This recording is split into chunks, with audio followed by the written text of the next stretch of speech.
On est quand même dans une période un petit peu bizarre, hein. On se tape des guerres, il y a des tensions géopolitiques, il y a des problèmes avec le détroit d'Ormuz, avec le pétrole, etc.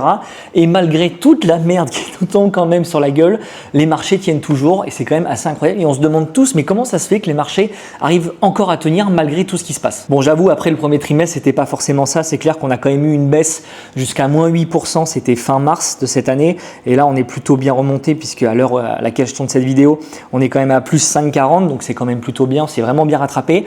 Et pourquoi malgré tout ce qu'on traverse, on arrive quand même à faire des performances qui sont quand même plutôt assez élevées, hein. Mais moi j'ai des actions sur mon portefeuille qui font du plus 50, même du plus 100% depuis le 1er janvier. Donc c'est assez quand même incroyable malgré tout ce qui se passe et malgré tout ce qu'on traverse. Je vais t'expliquer ça en 10-12 minutes, hein. Voilà, mon but ici c'est de te parler d'investissement et de performance en mode rapide, précis, efficace. T'es pas là pour voir un cours d'économie de 45 minutes chiant à mourir. Je laisse les autres créateurs de contenu sur YouTube s'en charger, ils le font bien mieux que moi et franchement c'est pas ce qui manque. Alors pour revenir à notre sujet, la bourse ne crache pas, comme tu peux voir depuis le début de l'année.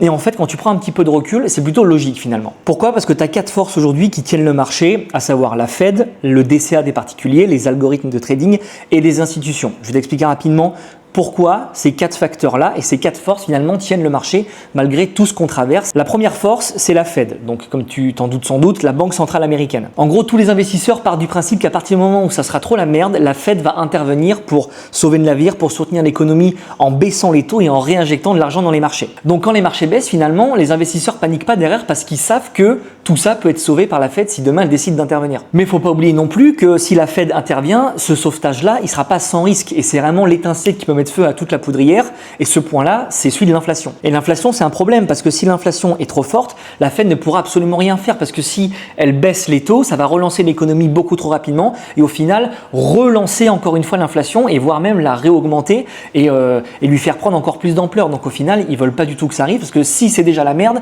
ils vont pas baisser les taux pour relancer donc la consommation mais pour augmenter encore une fois l'inflation. Ça n'a ni queue ni tête. Donc au final, la Fed ne pourra pas intervenir si l'inflation derrière est trop forte et c'est quand même le point à pas oublier. La seconde force qui est pour moi l'une des plus sous-estimées, c'est le DCA et notamment le DCA des particuliers. Aujourd'hui, avec l'avènement de l'investissement, de la facilité pour les particuliers d'aller sur les marchés financiers, il y a de plus en plus de gens qui investissent tous les mois.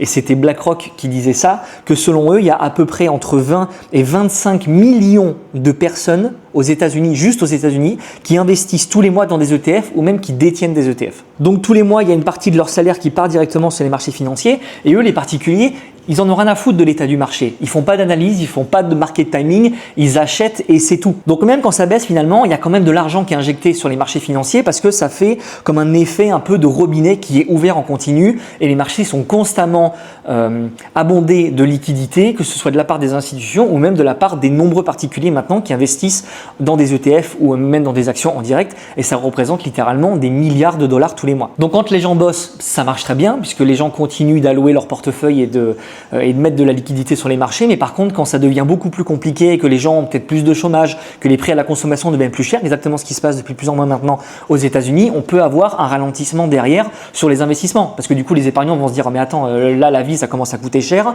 on ne sait pas trop ce qui peut se passer, moi demain je peux être mis au chômage, donc je vais ralentir un peu sur les investissements pour garder un petit peu de cash au cas où s'il m'arrive une merde ». La troisième force, c'est celle des algorithmes. Ça aussi, c'est extrêmement sous-coté et très peu de gens se rendent compte finalement. Alors peut-être que tu ne le sais pas encore, mais aujourd'hui, la grande majorité des marchés financiers sont pilotés par des algorithmes, par des processus mathématiques et au final, il y a très peu d'humains qui intervient derrière. C'est très loin l'époque aujourd'hui où c'est un petit peu comme dans les films de finance ou alors le Wall Street où tu vois les centaines et les centaines de traders sur le desk, etc. qui gueulent et qui s'envoient des trucs. Ça, c'est terminé. Alors, ça existe encore un petit peu. Il y a encore des gens sur le desk qui font des transactions, etc.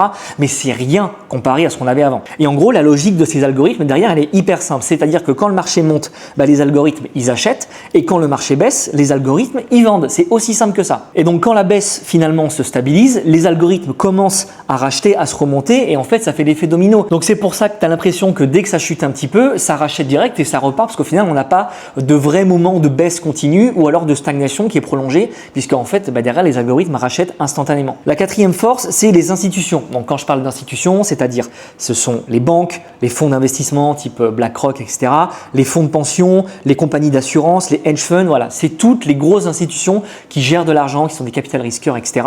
et qui investissent l'argent des particuliers ou même l'argent donc de la banque de manière générale. Et là, ça représente littéralement des millions, voire des milliards, voire pour certains grands fonds d'investissement comme BlackRock par exemple, des milliers de milliards de dollars. Donc, ils ont forcément des règles derrière, ils ne peuvent pas faire ce qu'ils veulent et c'est extrêmement codifié. Donc en gros, les institutions, elles sont obligées de rééquilibrer leur portefeuille, ce qui peut les amener à acheter même quand tu as des phases de baisse, comme on a pu le connaître depuis le début de l'année par exemple. Donc même finalement dans les moments où ça chauffe, on a quand même beaucoup de soutien, y compris de la part des institutions qui, par rapport à leurs règles, finalement sont forcées de racheter derrière pour rééquilibrer et pour repondérer leurs allocations. Et qui forcément tout ça contribue à la stabilisation des prix et à ce qu'on n'aille pas chercher les drawdowns de plus en plus bas à chaque fois qu'on a une baisse. Donc maintenant qu'on s'est dit tout ça, qu'est-ce qui pourrait vraiment faire basculer le marché? Parce qu'il y a quand même bien un moment où tout ça, ça va pas continuer à suivre. Ça peut pas continuer comme ça encore pendant des mois, voire des années. Donc il y a forcément des choses qui vont se gripper dans le marché et faire que finalement le marché peut se retourner. Et pour moi, il y a 4 choses qui pourraient faire basculer tout ça. Déjà, il y a des taux trop élevés. Pourquoi? Parce que si les taux sont trop élevés, finalement, des investisseurs vont aller voir ailleurs et vont limiter leurs risques et vont se délester des actifs risqués comme la bourse ou alors la crypto pour aller sur des trucs hyper safe. Parce que oui, finalement, pourquoi aller prendre du risque alors que tu peux capitaliser du 4 ou 5% tous les ans? Alors oui, c'est sûr que dit comme ça, 4 ou 5%, c'est pas énorme, mais quand tu as 10 millions d'euros de patrimoine, tu le fais travailler à 5% sur l'année, ça te fait quand même 500 000 balles par an, donc c'est quand même pas dégueulasse. Et là, tu as pris vraiment zéro risque. Le deuxième point pour moi, c'est celui de l'inflation incontrôlée. Encore une fois, si elle devient incontrôlable, la Banque centrale ne pourra rien faire et dans ce cas-là, l'inflation continuera d'augmenter. Tu as aussi le problème des grosses entreprises. Aujourd'hui, il y a seulement quelques boîtes qui pèsent énormément dans l'indice, notamment les Mag 7, donc c'est-à-dire les 7 plus grosses entreprises aux États-Unis, pèsent un tiers du marché américain. Donc forcément, si ces boîtes-là, elles corrigent, elles entraînent derrière tout le marché avec elles et c'est exactement ce qu'on a vu en début d'année. Vu que des grosses boîtes comme Tesla, comme Google ou alors comme Microsoft ont quand même pas mal baissé, il y a tout le marché aussi derrière qui est pas mal descendu, notamment avec ce qu'on a connu avec le blocage du détroit d'Ormuz ou alors quand Trump a fait son opération kidnapping Maduro. Voilà, on a vu que ça a quand même pas mal baissé, ça a été pas mal impacté et on voit bien que dès que ces grosses boîtes-là elles baissent, ça draine quand même tout le marché derrière lui. Et puis il y a toujours le facteur imprévisible, c'est-à-dire ce que personne ne voit venir, ce que personne ne capte, n'entend, ne voit et qui fait que finalement les marchés peuvent exploser à la baisse du jour au lendemain. Donc la conclusion de tout ça, c'est quoi? C'est qu'on ne peut pas prédire les marchés. De toute façon, cette vidéo, elle n'est pas là pour ça, mais c'est juste de comprendre comment va fonctionner le marché derrière pour après l'adapter à tes investissements tout simplement. Parce que c'est vrai que c'est perturbant. Tu vois passer toute la journée des mauvaises nouvelles et au final, tu as derrière toi ton portefeuille qui peut faire du 10, du 15, du 20%. Moi, depuis le 1er janvier, je suis à 25% de performance pour l'instant. Donc c'est clair que c'est assez déroutant par rapport aux performances qu'on fait, mais aussi par rapport à ce qu'on voit. Mais c'est justement pour ça que c'est d'autant plus important de comprendre l'environnement dans lequel tu investis aujourd'hui pour après prendre les meilleures décisions sur ton portefeuille et donc aller chercher quand même le plus de performances possible malgré les merdes qu'on peut traverser au fur et à mesure du temps. C'est fini pour aujourd'hui, je te prends pas plus de temps. Voilà, je t'avais dit, c'était simplement une petite dizaine de minutes. Pense à t'abonner, à liker et à laisser un petit commentaire. Franchement, je réponds à toutes les questions si tu en as une. J'espère que la vidéo t'a plu et moi je te dis à très vite.